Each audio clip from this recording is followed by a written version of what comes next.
Hi guys, TinaGale here, and I am finally back with my final layout for the Magnolia Market spreads that I've been doing. So I've shared two already, and then this is the final photos of kind of the grounds outside. Some of them are taken when we first got there, and then the other ones are taken at the end when we had went out and walked around and looked at the grounds. You can back up. I'll have the links at the end to the other two double page layouts if you want to see those and some of the product that I've been using. This is an old Scrapbook Generation kit. It's Echo Park for the record. And you can see here what I'm struggling with. I have 4x6 photos, but these two are not quite 4x6. And so when I laid them down, I was like, well, what do I do now? Do I, just leave the gap? Do I put the gap in the middle? What I end up deciding is I'm going to just leave a little bit of space around all of the sides so that it kind of looks like they're matted on a cream cardstock. That gives me a little bit of space between the two pages and just really makes me happy with the way that it works out. So now I'm just going through and I'm going to follow the sketch that came with this kit somewhat closely in the beginning, and then I'm going to get frustrated and just quit looking at it, quit thinking about it, and just do my own thing. They do use this big floral paper on the sides of the photos, and I think the photos in the sketch were exactly like this. I'm not sure, but I think they were, if they weren't just like this, they were close. Then they also had two banners for these papers here that I've cut. And I believe they used the red with the white polka dot on the sides up.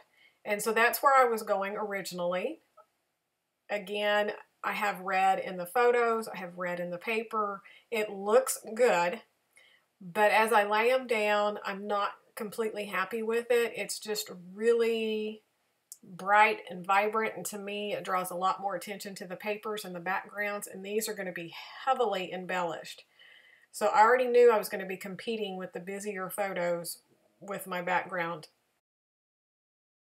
I go ahead and I lay them here, and I also flip them back and forth trying to decide which way I want the banners going and where I want them placed, because again, I'm still kind of looking at the sketch, but it doesn't really line up with what my photos are.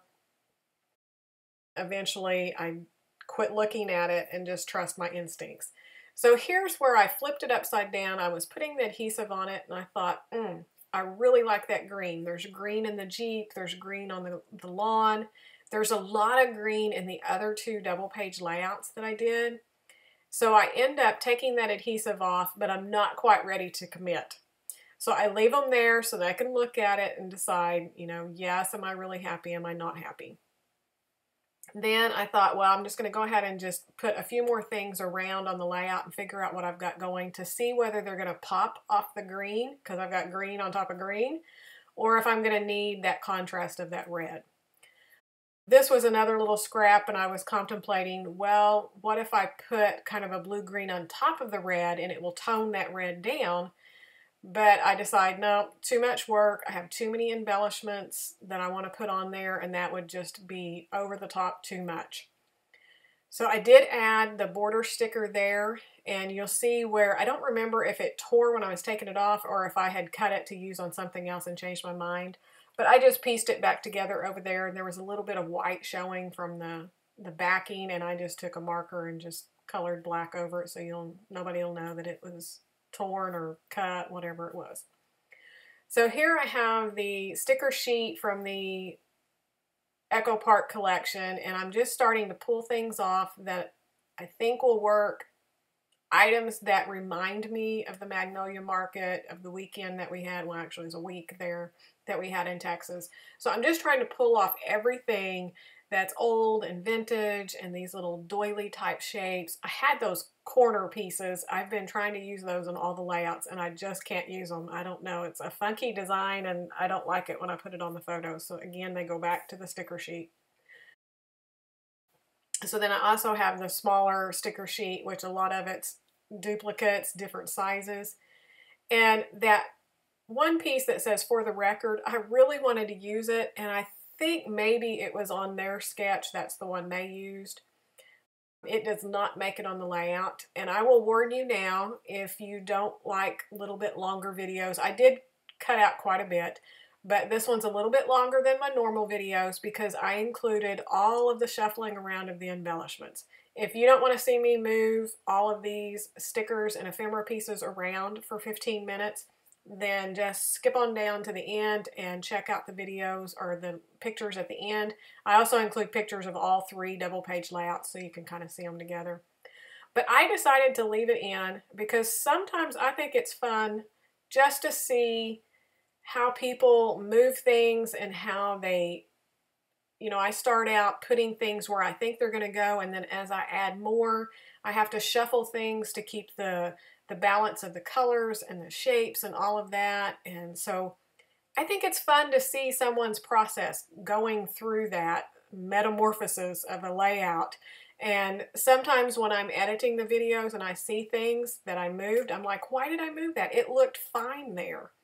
Sometimes there's really good reasons for moving it, and other times it's no reason at all. I mean, it didn't need to be moved. But on this one, I think everything that I changed up as I went along with the different things that I was adding, it was very important that those pieces go ahead and move to a different spot in the layout.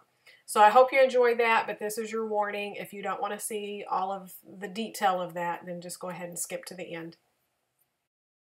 So here I have all of the little die cut pieces and the stickers pulled out that I think will go with what I'm trying to tell on this story. And now I'm kind of splitting them up between the 2 sides, what I want on each side. I split my wax paper in half so that I could go ahead and put the stickers on each side that I wanted. I loved the little typewriter. The suitcase was fitting. The bicycle, I'm not going to use bicycles on most layouts, but I thought it was cute. It kind of goes with how I think of Magnolia Market and Fixer Upper and all of that. It just fit the feel of this layout, so I go ahead and include it. And this little bird, I was trying to get in there because I have a bird on another spread, so I thought it would be cute to kind of bring it over here. So while I'm working on this layout, and it's very different from the products, even though some products carry over to all of them, there's varying amounts of each one of the collections on each double page spread. There are pieces within each double spread that I tried to repeat so that they flow together. One thing were those magnolia flowers. Well, on this one, I have them in the background. Those white flowers kind of remind me of the magnolias that I used on the previous layouts. So I'm bringing that in. The suitcase fits because we were, on vacation. The typewriter I'll end up pulling some mason jars. The bicycle, all of that has that feel of the market here. And then all of these ephemera pieces here were kind of like old tickets and the little memo pads. All of that reminded me of the vintage feel of the market as well. So I'm just going to put it all on this layout. Like I said earlier, this is going to be just jam-packed with all kinds of embellishments. I'm putting it on there. If it fits, I'm putting it on there. Here is where I'm starting to build. I know I want something bigger, like these little tickets and stuff over here on the left, to kind of ground all my other smaller embellishments.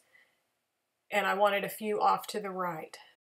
Right now, I'm just kind of looking at the space of the embellishments. The tickets are big, and then I'm going to fill in with the typewriter and the little bicycle, so I'm going to make those kind of intertwine with each other and trying to be mindful of little gaps or trapped spaces. Just a little bit. I'm not going overboard because nothing's glued down yet, but it's kind of like Tetris. You're just kind of putting it all in there to see how you can all fit it in. Some of the chipboard pieces, that mason jar with the flowers, I love it. And everything there that day, there were flowers inside that they were selling for decorating your home. There was the floral gardens outside. So I really wanted to get as many florals as I could on this layout. And so with the background, and then there's flowers in the bicycle basket, and the flower in the mason jars, and then I have a couple of little stickers too that are flowers that I'm putting in. So at this point, I like what I have, And I have a couple of extra pieces like that Hello Sunshine up there. I really like it and I want to get it in, but I'm not quite sure where it's going to kind of fit in. It's not going where it's sitting right now. It's just up there so I don't forget about it. But I'm going to move it a couple of different places. So at this point, I had enough of the embellishments laying on top of there that I knew they were going to pop off the page. In fact, that green was even better than the red because it kind of made a place for all the busy embellishments just to rest on this busy background. It was a place for your eye to rest in between the two kind of busy. And I know on some of this, when I look on the video, I'm like, wow, that's really busy. And I know I layer on a lot, but it seems a little bit cluttered. But in real life and on the finished pages, I love this layout. I love all three layouts that I did for the market. And I think they're all very individualized, but they also have enough going together that they look good together. So I have committed to that green side, and now I'm going to go ahead and start committing to some of where I've put the embellishments. And you'll see me moving things like that key. And the thing with that key, there was different trap spaces and different just awkwardness where they were at.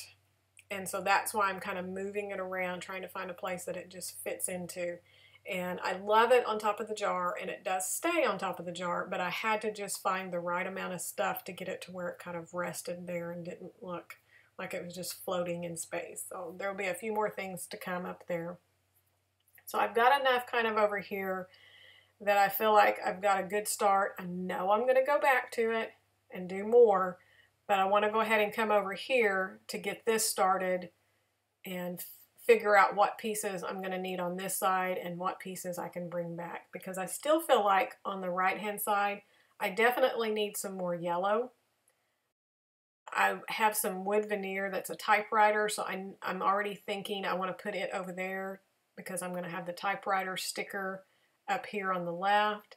So the whole time I'm sticking these down, I'm also kind of looking off to the side at the wood veneers and the brads and the different things that I have, knowing they're going to come in too and trying to leave space for them. And the funny thing on this left-hand side, I had everything down on the wax paper and it fit so well in the space and over the photo, because on that middle photo there was a guy sitting on a bench and he was watching us take our selfie and he was making faces and stuff. So I needed to cover him up. He annoyed me that day. He annoys me now because he's in my picture. So that's why that one little tag's there coming out with that flower, but I'm not happy with it. I don't like that pop of red. It's like your eye just sucks in to that red flower, so it's got to go. But I haven't figured out what can go, because I know something needs to go there. So at this point I'm just putting it down and I'm like, that's not how I had it. I know I want more green from the banner on the left-hand side of those embellishments. And so I'm going to eventually pick it up and take that red flower out and move the typewriter and everything over and move that ticket over to cover up that annoying little guy in my photo. The other thing I grabbed was from Tim Holtz little sticker books with all the little strips of words. I found all kinds of little phrases, and that was something I had included on the other layouts. So I'm trying to find places to kind of tuck them in as well. And here's where I kind of pick everything up, and that already looks so much better. It needs that little bit of green behind those embellishments, again, to give your eye something to rest against before it goes to that busy background. So once I moved that over, I was very happy, and now I feel like everything's, that base part is done, so now I can just really heavily hit it with all the other little things that I have tucked in. So again, I have that little yellow sticker up there behind that yellow butterfly, and I already know I don't like it. It's too much yellow on the left, not enough yellow on the right. So I had this bigger yellow sticker that was like a doily, so I decided to switch it out for the green, and that makes me happier. But then I want to use that green doily to repeat, so I'm trying to find a place over here. Well, then I decide, it would really look good up where the yellow sticker is, so I'm going to trade it out. and overlapping it on top of that green banner and behind the tickets kind of bridges all of that and ties everything to that background paper. So that was something else I was looking at. When you start embellishing and you're putting layer upon layer upon layer, look and pay attention when you tuck it in behind different layers. And my suggestion would be just to try it. Try it between each little layer and see which one really marries all the different pieces together, because there are certain ways you put it in and it kind of jars at your eye. So I've skipped ahead. I've put all the brads on. I glued everything down. And this is the final page, the final embellishments. Like I said, I love the way it turned out. I think it is so pretty. And then there's my little wood veneer typewriter, so I could repeat that. I'm going to go ahead and show you the other two double layouts. You can tell this one's a lot more pastel. There's not really red in it. The boots have tints of red, so I am happy with that. It's enough to bring it over into the color scheme and stuff. This is where all that green was repeated, so I wanted to pull it into all the other layouts. This one's a little bit more of the turquoise with touches of red and touches of that green, but you'll see touches of all the colors into all three layouts. So I hope you enjoyed. I'm sorry there was such a long gap between the three, but I hope you enjoyed that, and I will be back soon. I'm finishing up this whole Texas trip layouts, and so I'll be able to share all of those hopefully in the next month. I will link here the other videos if you want to go back and watch the other layouts. Thanks so much for watching, and if you haven't subscribed, I'd love to have you click that little face there and subscribe and the bell to be notified when new videos are up. Have a great day, and we'll see you soon.